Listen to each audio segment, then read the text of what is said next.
Undercover boss orders breakfast stops cold when waitress breaks down in front of him. 7:52 a.m. A Wednesday morning. The sun hadn't fully risen.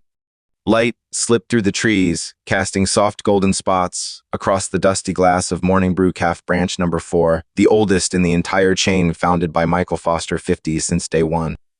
Today, he sat at the last table, a small wooden one by the window, his back facing the bar counter. No one noticed him. No one recognized him. He brought no assistant, no bodyguard, no chairman badge like at business summits.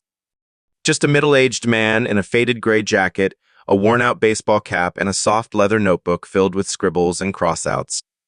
He ordered a simple breakfast, one plate of crispy buttered toast, one black coffee, no sugar.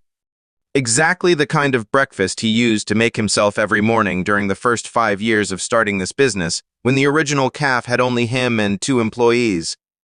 The coffee arrived in a cream-colored ceramic cup still steaming. The toast smelled of butter neatly cut, diagonally presented with care, but no flair. Michael opened his notebook. He was about to jot down a quick note on food quality when a sound soft faint from behind made him pause. A female voice, gentle but tense, whispered, as if afraid to hear herself, "I can't go home today if I don't get any tips. I mean it." He froze, spoon midair. Not from shock, but because there was something in that voice, not complaint, but a quiet desperation dressed up as casual conversation. He tilted his head just slightly, not enough to be noticed, but just enough to catch it from the corner of his eye. A young woman in a beige uniform and light brown apron was standing near the POS terminal. Her hair tied neatly, eyes locked on the screen. But her hand clenched the pen so tightly her knuckles were turning white. Another coworker beside her looked like she wanted to say something but just sighed and stayed silent. Moments later, as if she hadn't said anything, the girl turned, walked softly to the service counter and poured coffee for the next table. Still smiling. Still gentle-eyed. No one noticed except Michael. He watched closely. Her name tag read Emily. She worked with calm precision, took orders accurately, knew regulars' habits, suggested menu items smoothly. But if you paid attention for just a few seconds, you'd see. She always picked the darker corners to write down orders. Whenever customers reached for their tip wallet, she subtly shook her head, and when the customer walked away, her eyes would shift always to the woman behind the counter. A woman not in uniform. No apron. Just a name badge printed in bold, Carla Shift Manager. Michael set his spoon down. He no longer cared about the toast. One question now took over his mind. Why would an employee fear not being able to go home without tips? And more importantly, in my own system, could this really be happening? He checked his watch. 7:59 a.m. The calf was filling up. The door chime rang every 2 minutes. The smell of espresso thickened. Emily continued moving gently between tables as if she had never said a word other than good morning. But Michael couldn't forget that sentence. Not because he was soft-hearted, but because he knew in the F&B world nothing changes unless the CEO sees it with his own eyes. And if something's driving a staff member to rely on tips just to make it home, then maybe the system was hiding something deeply broken. Michael opened his notebook and wrote the first line branch 4 audit tip distribution. Meet Emily. Verify shift management Carla. A few customers nearby started calling for service. Emily bowed politely, poured water, smiled, and suddenly froze for a second as her hand trembled slightly. No one noticed. But Michael did. A small action, but one that didn't belong to someone healthy, safe, and stable. Michael sipped his coffee, now cold. He didn't grimace. Just stared out the window where the light had grown brighter, reaching the edge of his table. But he knew sunlight wasn't enough to dispel what was quietly unfolding behind the bar, where someone needed help but had to stand tall as if everything was fine. Mornings at Morning Brew Calf always began with a signature symphony, the soft door chime as guests entered, the drip of coffee into glass carafes, and the gentle clink of ceramic cups meeting ceramic plates. This was one of the first branches Michael Foster had personally built, and now he had returned not as a CEO, but as a silent regular, quietly observing. The morning light filtered through the glass window, casting pale golden streaks across wooden tables. The space was warm. The beige and light brown interiors gave it a cozy, inviting feel. If you glanced casually, it looked like the textbook definition of a peaceful morning cafe.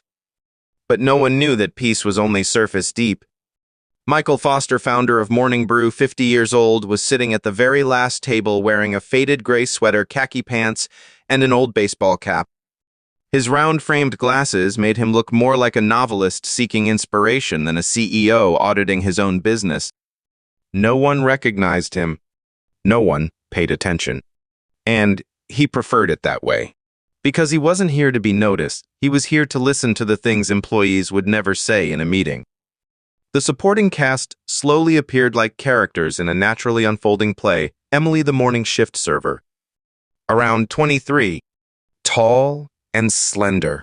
Dark brown hair tied neatly with a thin band. Friendly eyes, but under them visible dark circles that told stories of long shifts with no real rest. Emily moved rhythmically between tables. Her smile always ready, but her eyes blinked quickly whenever someone asked about wages, hours, or tips.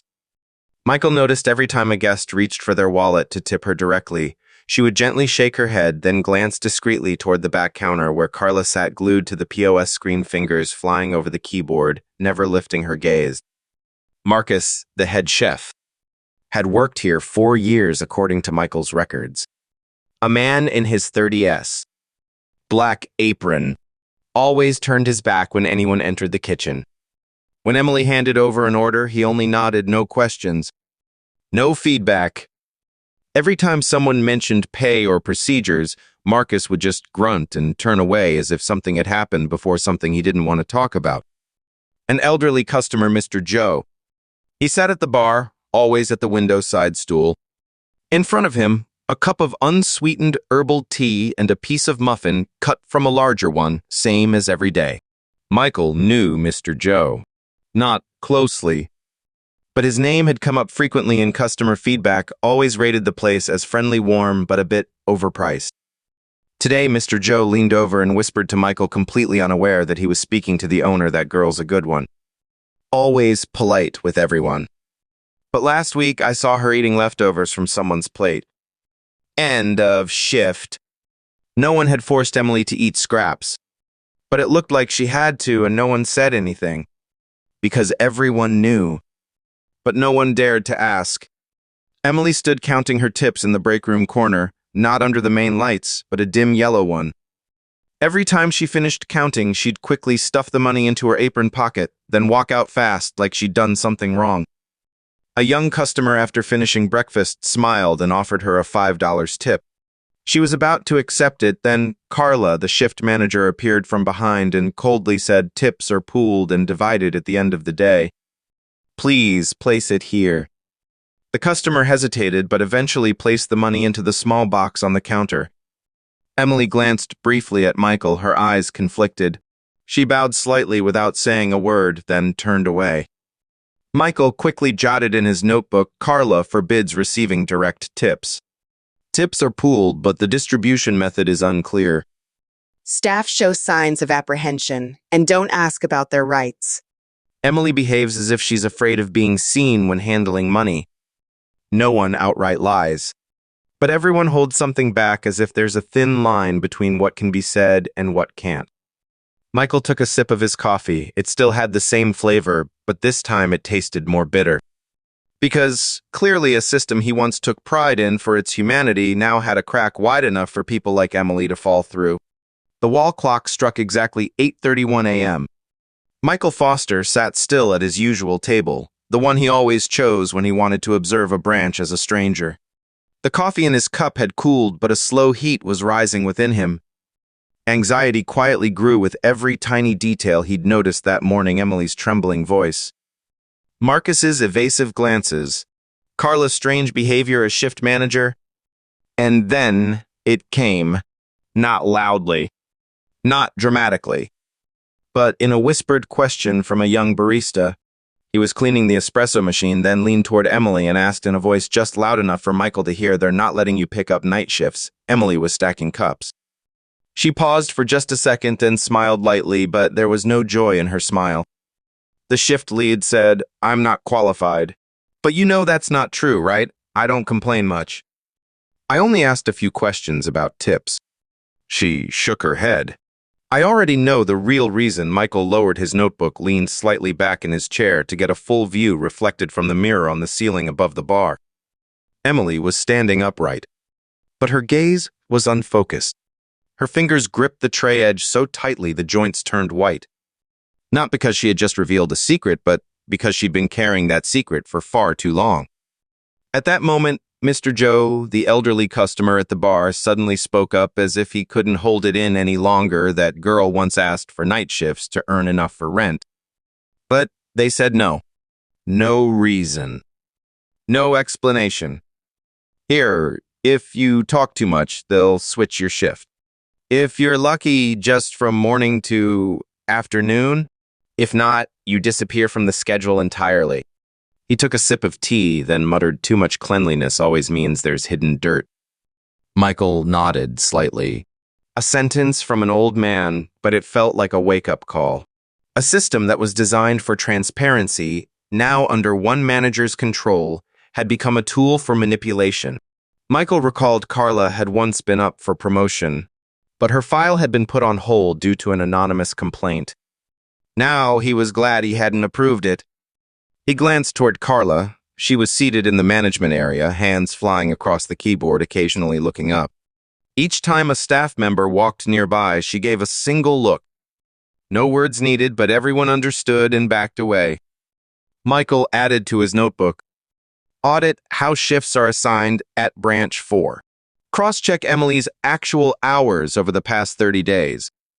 Review past complaints related to Carla." As Emily passed by to deliver coffee to a table near Michael, he noticed another detail, a small tear on the edge of her apron, clumsily stitched by hand thread uneven. No one noticed, but he understood the poor don't wear torn clothes. They patch them up to keep working. Michael had witnessed hundreds of emotional stories in over 20 years of leadership, but Emily's eyes trying to live with dignity while being slowly suffocated inside the very system he built made it impossible for him to stay silent. A woman in her 30s stood up, pulled out a $10 bill, and handed it to Emily. "Thank you. You served me wonderfully. This tip is just for you." Emily gave a faint smile. Just as she reached out her hand, Carla suddenly appeared and cut in, "Sorry, ma'am. Tips must be pooled. Internal policy. Thank you for understanding." The customer frowned, about to say something, but instead simply nodded. Emily accepted the money, placed it into the tip jar on the counter, a brief flicker of resignation in her eyes, then quietly turned away. Michael froze. She didn't protest. Not because she was afraid, but because she knew protesting wouldn't change a thing. And that was the truly frightening part. He wrote the final line on the page of his notebook. When employees no longer believe that speaking up makes a difference, that's when a system has already begun to rot. What had Carla been doing behind the scenes? Why was Emily the only one blocked from picking up extra shifts? How were tips really being divided? Michael Foster had always believed if a system is functioning properly, the truth will sit openly on the table. But if something is being hidden, he knew he had to dig deeper, not with the authority of a CEO, but with the quiet focus of an observer. That's how he began the investigation, step-by-step private conversations, questions that seemed harmless. The first was Leo, morning shift kitchen assistant. Around 28, square-jawed, tanned from working near the stove. Michael sat beside him in the break area where a single yellow light flickered against a cracked ceiling. He started casually, like making small talk about the weather. "Breakfast here's great. Everyone seems to work well together." Leo gave a polite nod, then smiled. "Yeah, we've gotten used to it, but honestly, it's stressful. There've been weeks where we got paid less, and no one ever explained why." Michael tilted his head, slightly feigning confusion. "Paid less because of hours miscalculated." Leo hesitated, then looked down. "No, it was because the tips were mispooled." "Everyone knows." There was one time Emily broke down crying in the break room because her paycheck had dozens of dollars deducted. They said it was a technical error, but somehow the error only affected her name. It wasn't the small amount. It was being robbed without any explanation. Michael noted in his book Emily Unclear Deduction from Paycheck Audit POS Logs. The second person was Ben, a young barista, glasses, cheerful, but his voice had a guarded tone. Michael struck up a conversation as Ben was wiping the coffee grinder. Busy shifts lately, Ben nodded, giving a standard answer. But when Michael asked, the daily tips decent, Ben froze. His eyes glanced around before he whispered, actually recently the tips have been really strange. Some days it's packed. We're working non-stop. And at the end of the day, I only get $3. I once printed a summary report out of curiosity. The next day, I got called into the office. Carla accused me of unauthorized access to internal systems. Michael kept a calm expression, but inside he knew full well that morning Brew's POS system allows all employees to print their own shift summaries. It was not against policy. I didn't tell anyone. I've stayed silent ever since. I'm just afraid they'll change my shift like they did to Emily. Michael added one more line: monitor access permissions, verify reason for Ben's reprimand. Emily kept working still, the attentive waitress, with a gentle smile. But every step she took left behind a lingering question. Why doesn't she speak up? Why doesn't she leave this unfair system? Michael found the answer in a short exchange that kept him silent for a long time afterward. When Emily brought him a second cup of coffee, he gently asked, "Do you live alone?" Emily looked surprised, then nodded yes. "I've been on my own for a few years now." "Have you ever felt too tired to keep going?" She smiled, but this time her eyes didn't look away fast enough. "I'm not sure anymore. As long as I still have a job to go to, I guess that's already good enough." It was a short reply. Not dramatic, not bitter, but quietly revealed something deeply painful. Sometimes people choose to endure not because they're weak, but because they don't believe there's any other choice left. Near the end of that morning, shift around 11:40 a.m., the crowd had thinned. The caf was beginning its midday reset. Michael stayed seated. He didn't order anything more. He simply watched in silence. He saw Emily step outside, not through the front, but the small back door leading into the alley. She leaned gently against a gray brick wall, unlocked her phone, opened a PDF titled Payroll Statement. She stared at the screen for less than 10 seconds, then quietly raised her hand to wipe her eyes. There was no sound, no tears falling, only the motion of someone trying to hold it all in one last time. Michael didn't look away, and he knew this was the moment he could no longer stay silent. He wrote one final sentence in his notebook: a good system should never let someone wipe their tears in the dark. Then he closed the notebook. Tomorrow he would return, but not as a stranger. 8:02 a.m. The next morning, Morning Brew Caf opened as usual. The sound of grinding coffee beans filled the air by 7:45. The scent of buttered pastries was drifting into the front room. Staff were arranging tables, preparing for another day's shift.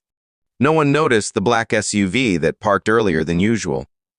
No one recognized the man stepping out, no cap, no old sweater, no notebook in hand. Michael Foster, 50 years old, founder and CEO of the Morning Brew Network, entered the caf wearing a charcoal suit, crisp white shirt, no tie. His stride was calm, but his gaze made it clear there would be no delays. He didn't sit at his usual table. He walked straight inside.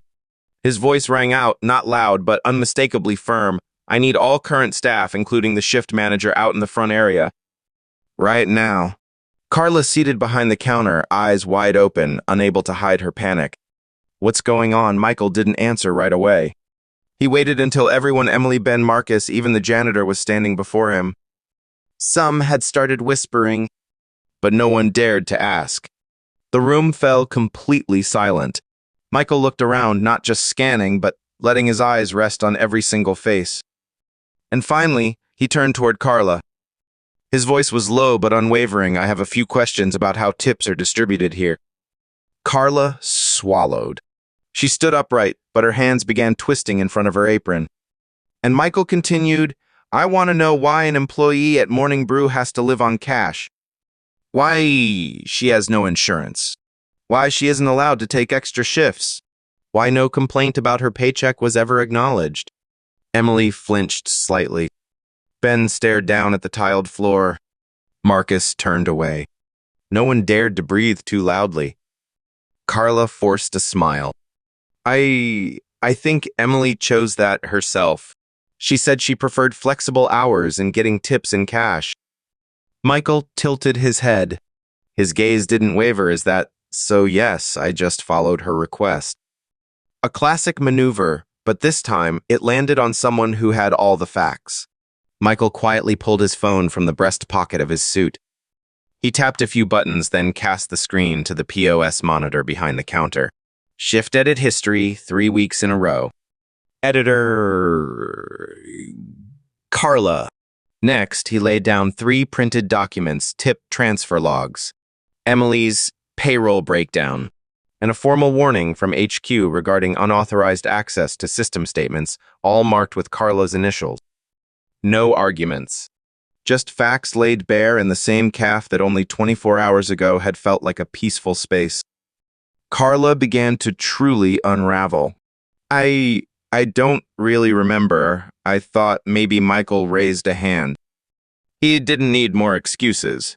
I remember Morning Brew was built to make every tip transparent, no unexplained rounding off, no so-called flexibility controlled by just one person. And especially, no one should be forced to choose between silence or unemployment. Emily hadn't spoken since the moment began. Her hands clutched her apron. Her back's slightly curved eyes downcast. But Michael turned toward her. His voice softened for the first time that morning, Emily. Did you ever ask to be paid in cash instead of direct deposit? She gently shook her head. Her voice barely a whisper. No, sir, I just asked why the tips weren't matching the hours I worked. Michael turned back to Carla. There was no more doubt. He addressed the entire team, not just her. I didn't come back to point fingers. I came back for one reason. Morning Brew is a brand I built from a borrowed espresso machine, not to become a place where employees wipe away tears when they read their pay stubs. No one said a word. Michael looked around the room one final time. I need one day to set things straight. The lunch shift today is suspended.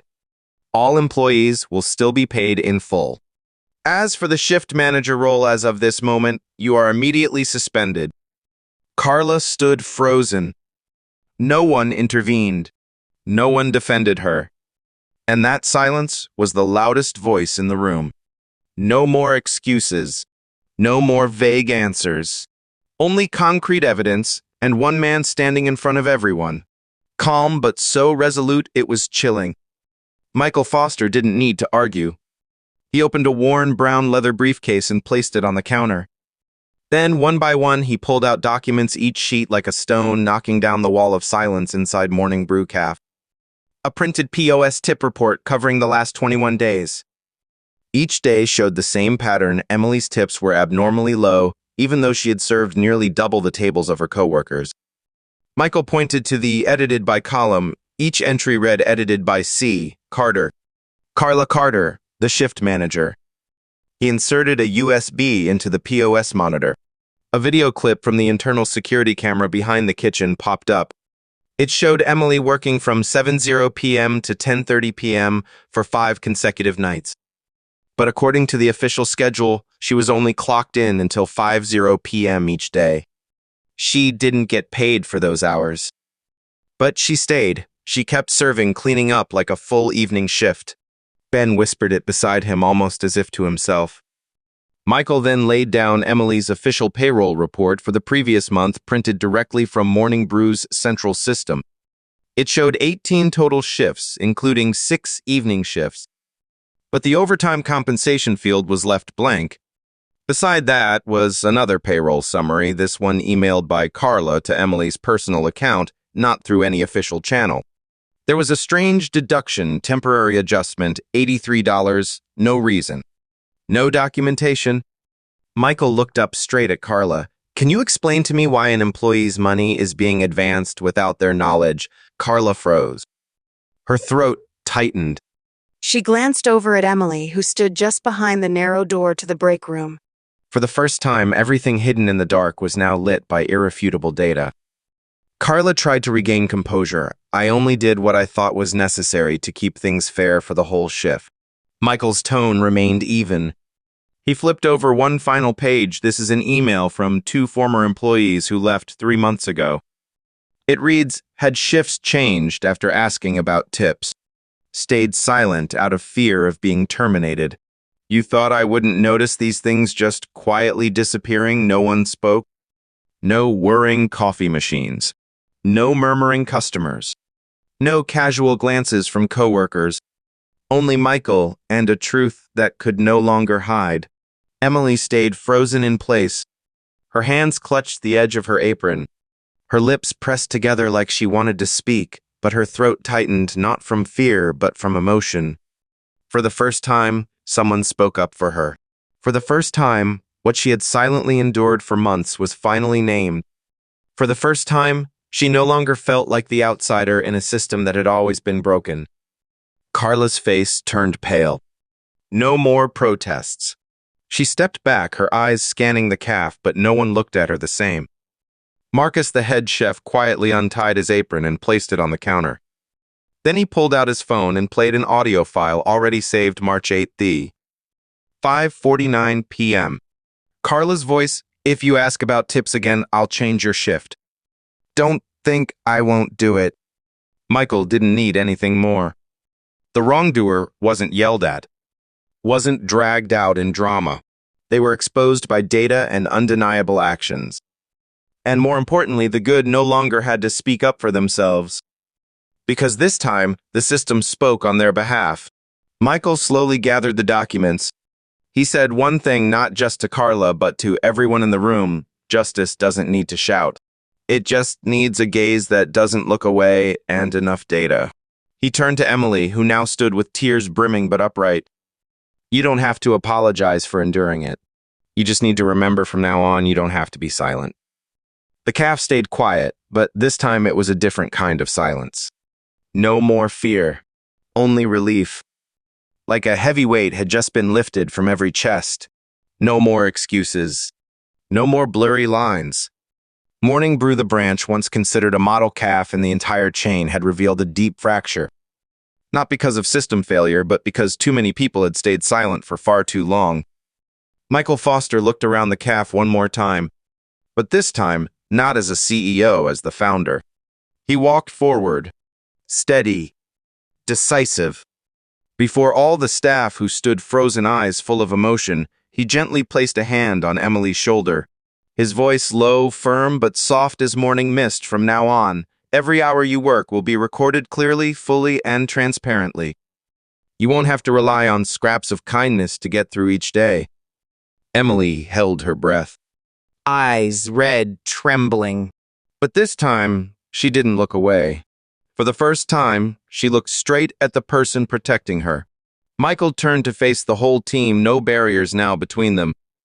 I didn't create Morning Brew to expand fastest.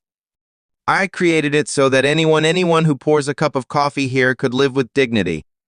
He walked over to the POS terminal, still displaying the latest transactions, and tapped on the system panel.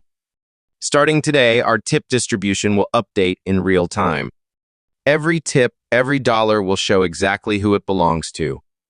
Carla was suspended immediately. HR was ordered to audit every employment contract within 24 hours. Emily was officially signed that very day with proper pay and full retroactive compensation for previous discrepancies. The calf let out a collective exhale.